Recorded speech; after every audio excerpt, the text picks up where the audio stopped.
Ibu Puri, jadi wanita karir atau ibu rumah tangga? Menjadi ibu yang bahagia.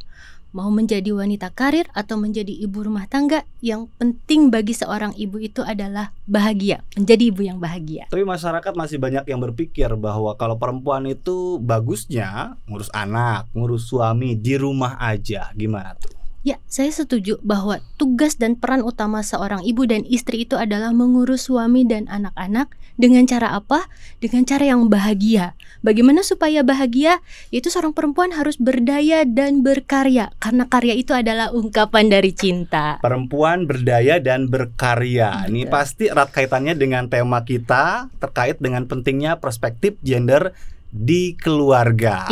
Ya, dan kali ini kita akan berbicara tentang pentingnya perspektif gender di keluarga, dan sudah hadir narasumber istimewa Ibu Puri Pramudani. Beliau adalah dosen PGSD UHAMKA yang juga merupakan Kepala Sekolah Perempuan Berkemajuan UHAMKA.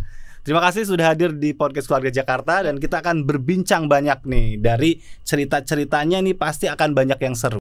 Dan saya ingin banyak sekali minta cerita-cerita yang inspiratif, karena kita tahu bahwa Bu Puri ini tidak hanya berkegiatan di kampus, tapi juga ada kegiatan-kegiatan lain yang diharapkan memang ini tadi ya bisa membuat perempuan-perempuan khususnya di Jakarta ini punya karya, berdaya, dan tadi sharing cinta gitu ya. Iya. Baik, tapi kalau bicara tentang perspektif gender, Ya. ada yang bilang bahwa ini ya setidaknya tadi pada saat kita bicara tentang kesetaraan tuh selalu mengatakan bahwa perempuan nih pengennya apa sih? Ya. Gitu, pengen bersaing sama laki-laki. Ya. Atau kayak gimana sih kalau menurut Bu Puri? Ya, betul Mas ya. Di masyarakat kan sekarang masih ada dualisme ya, menjadi ibu rumah tangga dan menjadi wanita karir gitu ya. Kadang yang wanita karir itu dibilang mau menyaingi laki-laki, padahal tidak seperti itu. Bagi saya semua ibu itu bekerja. Ibu yang bekerja di ranah domestik yaitu di rumah, Ya. ibu yang bekerja di ranah publik yaitu di masyarakat. Pada intinya semua ibu itu bekerja. Sehingga tadi ketika misalkan ditanya bagaimana dengan terkait dengan kesetaraan gender atau responsif gender, intinya yang terpenting adalah ridho dan support dari keluarga.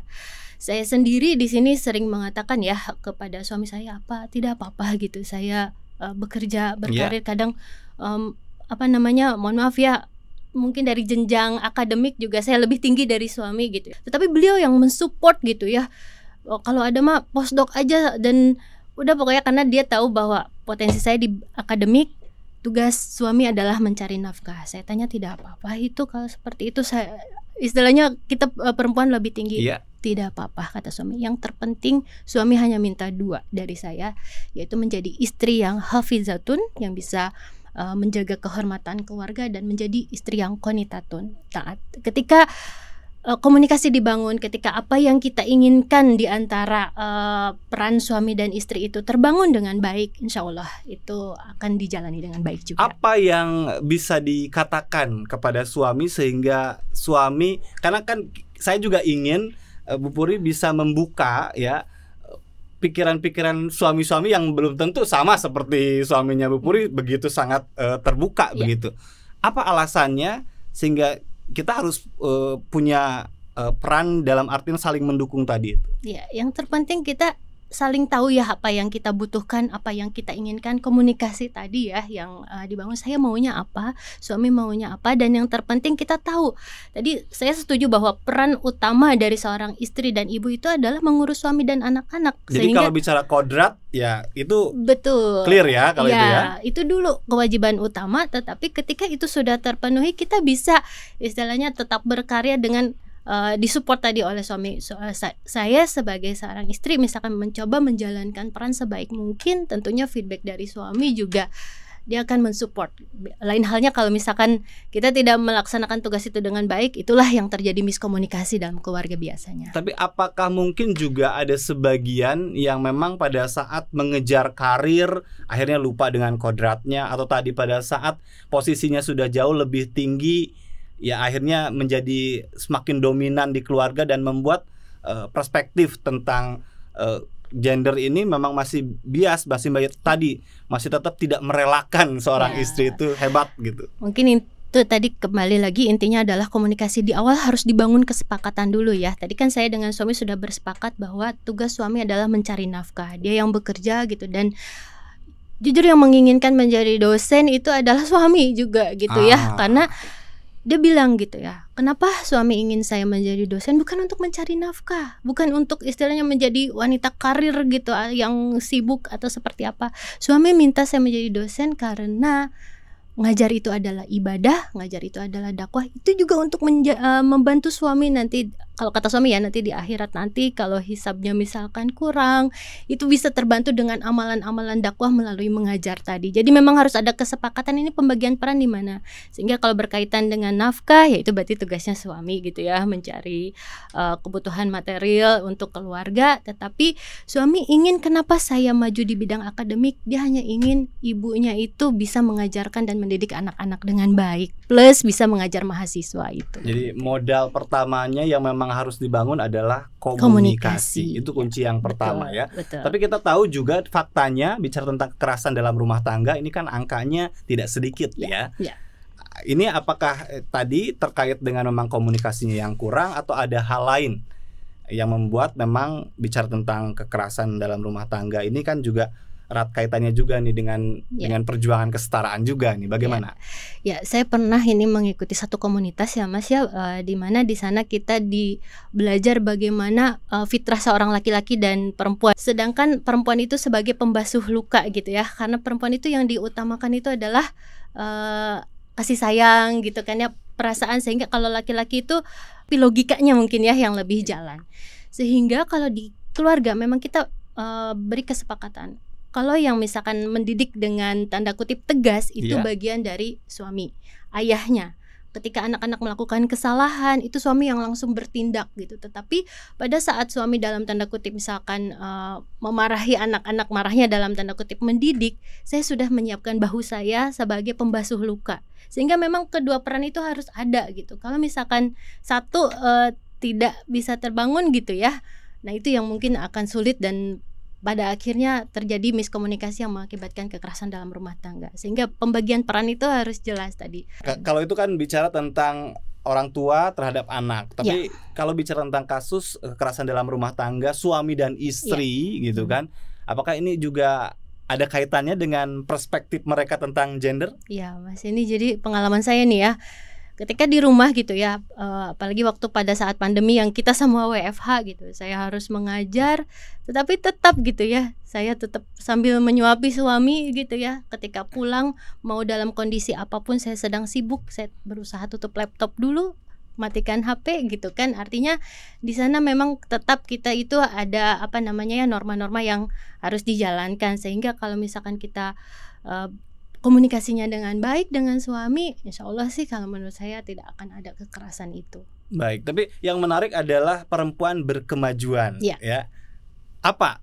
Kenapa harus berkemajuan kata yang dipilih? Iya, karena ada istilah yang mengatakan kemarin, jika kita mendidik satu perempuan maka itu adalah mendidik satu bangsa katanya. Mencerdaskan satu perempuan itu minimal mencerdaskan satu keluarga. Karena ibu itu adalah madrasah utama bagi anak-anak. Setuju ya Mas ya? Sehingga kenapa perempuan harus berkemajuan, itu tadi yang diinginkan oleh suami saya. Kenapa suami saya minta saya sekolah setinggi-tingginya, bahkan sampai ke luar negeri? Bukan untuk apa-apa, untuk anak. Bahkan ini saya punya sedikit cerita Mas. Ketika setiap saya hamil ini, saya sudah anak 3. Iya, orang bilang saya katanya macan naga, mama cantik anak 3 ya. Mama cantik anak 3. Tiga-tiganya ketika saya hamil, biasanya kan kalau lagi hamil itu suami yang biasanya itu membelikan makanan, pengen apa. Kalau suami saya belikannya apa? Buku matematika. Saya harus belajar Mas. Ya ampun, boro-boro ya kalau lagi kayak gitu, yang ada makan lagi mual-mual atau apa. Tapi saat itu suami bilang, tolong ini untuk bayi kita gitu ya. Artinya bukan untuk saya sendiri gitu. Jadi harus dibiasakan kecerdasan intelektual, emosional itu dari mulai di kandungan. Sehingga pada saat saya mengandung itu mau tidak mau saya menuruti mengerjakan soal-soal matematika, mendengarkan murotal, musik-musik klasik seperti itu Mas. Baik, tapi ini menarik ya, bicara tentang pencapaian pendidikan dari Ibu Puri ini. Saya juga dengar banyak cerita, pernah juga baca kisahnya. Ini kan tidak mudah ya, LDRan, dan ternyata suami tuh yang ngurus 3 anak itu selama Bu Puri kuliah. Bagaimana, boleh diceritakan nggak bagaimana peran itu kok bisa smooth berjalan gitu dan akhirnya ya pencapaian bisa diraih? Ya, karena memang diawali dengan karir saya itu atas ridho suami ya Mas ya. Jadi suami tahu bahwa seorang dosen itu harus S3 gitu kan ya. Dan suami tahu juga macan naga yang sedang S3 mama cantik anak 3 sedang S3 itu pastinya penuh dengan drama gitu kan ya. Tetapi pada akhirnya semua berbahagia, bergembira karena support dari keluarga. Sehingga pada saat itu suami bilang, ya sudah gak apa-apa, sementara waktu ditinggalkan dulu. Pada saat itu saya memang mengambil riset ya di Belanda selama 3 bulan, tidak apa-apa. Semua tugas-tugas di rumah, semua yang menjadi hak-hak beliau itu beliau rela untuk menggantikan peran saya saat itu. Tapi dengan catatan saya harus lulus tepat waktu. Saya harus lulus 3 tahun sehingga ketika saya lulus tepat waktu diharapkan ya saya bisa berkiprah di masyarakat tapi juga tetap kembali dan mengetemakan keluarga. Dan alhamdulillah atas izin Allah itu bisa tercapai. Dan kemarin memang saat saya sidang promosi kemarin yang sesuai di berita itu memang pas di hari ulang tahun suami saya. Sehingga memang spesial, itu saya persembahkan semuanya untuk suami. Karena apapun yang ada di berita itu ya, misalkan saya di sini hanya menegaskan bukan berarti saya yang hebat gitu ya, tetapi alhamdulillah atas izin Allah pencapaian itu bisa terjadi karena supporting sistemnya, supporting keluarganya, supporting dari suaminya yang hebat gitu ya. Artinya IPK 4 itu ada bagian suami di situ. Ya banget Mas, itu jadi dibagi 2 lah istilahnya. Karena kalau tidak seperti itu saya yakin saya tidak akan bisa di titik itu ya ketika tidak ada tapi bagaimana sekali lagi memelihara komitmen bersama itu supaya memang semua peran di keluarga itu kan tadi anak mungkin ditinggal pas lagi sakit atau adalah kewajiban-kewajiban lain yang memang tentu harus di-sharing antar suami dan istri. Bagaimana supaya ini memang bisa mulus gitu ya pembagian perannya itu? Sebetulnya kalau boleh jujur tidak semulus itu ya. Semua penuh liku-liku, semua perjuangan. Mungkin orang lebih banyak melihat ke hasil akhir, padahal itu semua penuh dengan liku-liku, penuh dengan air mata, penuh dengan perjuangan. Dan insya Allah ini semua saya sedang dalam proses dibukukan Mas ya. Ini yang tadi kisah macan naga yang sedang S3, dan dalam waktu dekat ini juga insya Allah sedang sudah di launching dalam bentuk lagu, dan itu berisi cerita yang penuh dengan liku-liku perjuangan kita. Apa pesan yang sebetulnya ingin disampaikan kepada publik tadi dari buku, dari lagu yang sudah dirilis? Apa? Kebetulan memang judul buku dan judul lagunya itu semua indah pada waktunya gitu ya Mas. Saya yakin semua kita di sini, baik yang ada di sini maupun yang ada di rumah dimanapun juga, semua sedang berjuang, semua sedang berjuang di jalannya masing-masing gitu ya. Hanya perjuangannya beda-beda ya ada. Tetapi saya yakin semua itu akan indah pada waktunya Pak. Plus tadi ya cerita saya juga tidak semudah yang dibayangkan, penuh dengan air mata. Saat saya di Belanda, anak saya yang paling kecil itu dirawat berkali-kali di rumah sakit. Ya itu tadi ya, kalau perempuan kadang yang diutamakan perasaan saya ingin pulang gitu ya, mencari tiket pulang dari Belanda ke Indonesia. Saat itu saya bilang sudah di sana saja, percayakan dengan kita yang ada di sini. Dan saya saat itu berkeyakinan kalau suami ridho, insya Allah Allah juga ridho dan semua akan ada jalannya gitu. Baik, kalau bicara tentang lagu boleh dong 1 bait lagunya gitu. 1 bait aja mungkin ya di awal ya. Indah warna pelangi saat hujan berhenti, kering air mata ini setelah hari ini.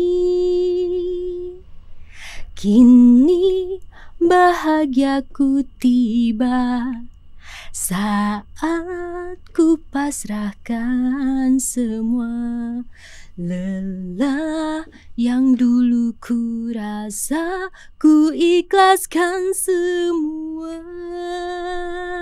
Nah itu to be continue ya nanti untuk dan lebih sudah ada lengkapnya. 3 lagu Ya. loh. Sudah ada 3 Betul, lagu. jadi Mas selama 3 tahun saya studi S3 itu saya menciptakan 3 lagu yang memang terinspirasi dari disertasi. Lagu yang pertama judulnya Doa dan Cinta, itu saya ciptakan pada saat menjelang ujian seminar proposal. Iya.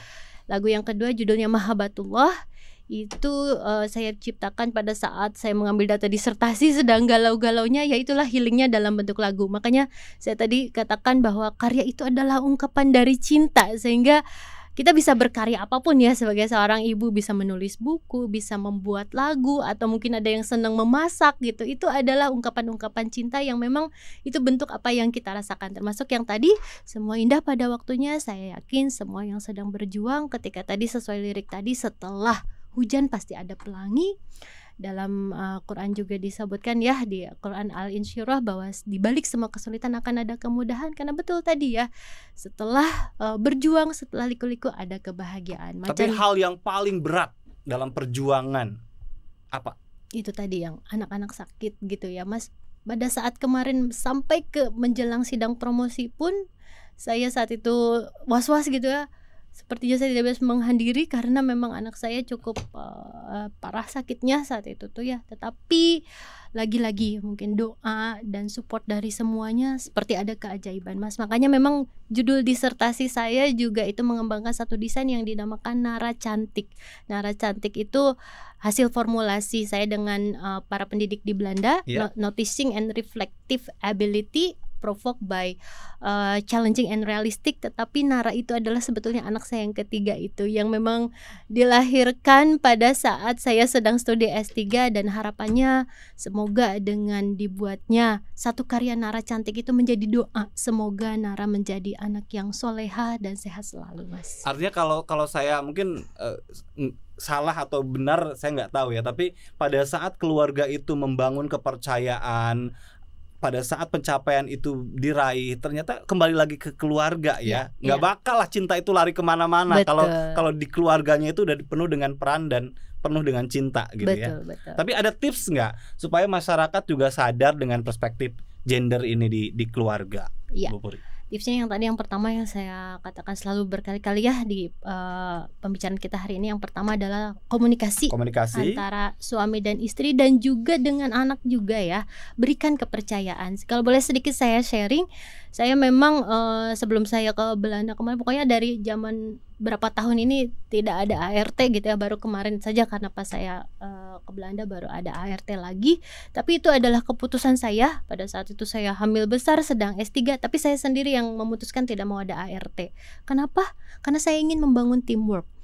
Saya punya anak 3, yang pertama kelas 5 SD saya berikan jabatan sebagai Direktur Akomodasi dan Konsumsi. Jadi tugasnya belanja, naik sepeda listrik, dan juga ya kalau ada tamu dia bagian yang beli makanan gitu. Direktur Akomodasi dan Konsumsi.